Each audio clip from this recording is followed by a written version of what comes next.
জমি নিয়েছে, সুযোগ পেয়ে আবার জমিগুলো আশেপাশে বিক্রি করে দিচ্ছে এবং আমরা এটা নিয়ে সন্দেহে আছি যে কখন আমাদের ঈদগাহ জমি তো সে প্রয়োজনে রাস্তার পাশে জমি তো সেই সুযোগ পেলে বিক্রি করে অন্য জায়গায় চলে যাবে। তো আমরা আপনাদের মাধ্যমে জানাতে চাই যে আবু তাহের এবং নজির আহমেদ নিজে এই মাদ্রাসা প্রতিষ্ঠাতা দাবি করে, কিন্তু তার কোনো জমি নেই। এই জমিগুলো এলাকাবাসীর জমি দেওয়া, এই ওনার জমি দেওয়া, কালাম কাকুর জমি দেওয়া, তারপরে গিয়ে এই জুয়েলের জমি দেওয়া, এলাকাবাসীর জমি দিয়ে প্রতিষ্ঠান করলো আর এলাকার মানুষের নামে আবার মামলা দিয়ে বসে আছে। তো আমরা আপনাদের মাধ্যমে এই প্রশাসনকে জানাতে চাই, দেশবাসীকে জানাতে চাই, আমরা এই ক্রিমিনালদের বিচার চাই। এই প্রতিষ্ঠান এই বিষয়টা কি তারা কি ঘরোয়াভাবে চিন্তা করতেছেন?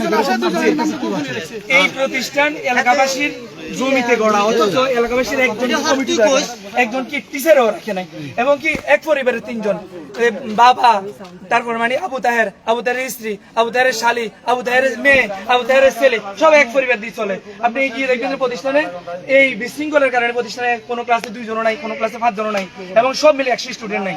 তো আমরা প্রতিষ্ঠানটা ধ্বংসে চাই না, আমরা চাই প্রতিষ্ঠানটা টিকে থাকুক, ঈদগাহ হোক, মসজিদ হোক। তবে যারা এই ক্রিমিনাল, যারা এই দালালি করতেছে, যারা এই সমাজের মানুষকে, এলাকার মানুষকে হয়রানি করছে, আমরা তাদেরকে এই প্রতিষ্ঠানে আর চাই না। আমরা চাই ওদের ওরা মুক্ত, আবু তাহের মুক্ত আর নজির মুক্ত একটা সুন্দর পরিবেশ আমরা কামনা করি, এবং বিচার চাই যারা যে আমাদের এই ধ্বংস, আমাদের এই ঈদগাহ এবং মাদ্রাসা সাইট ওয়াল নষ্ট করলো, আমরা এটা বিচার চাই এবং কি তাদের যথোপযুক্ত দৃষ্টান্তমূলক শাস্তি চাই। আর কে কথা বলবেন? দর্শক সবাইকে শুভেচ্ছা। আপনারা দেখাচ্ছি যে নারায়ণপুর দক্ষিণ পাড়া ঈদগাহ সীমানা প্রাচীরের ভাঙার অভিযোগে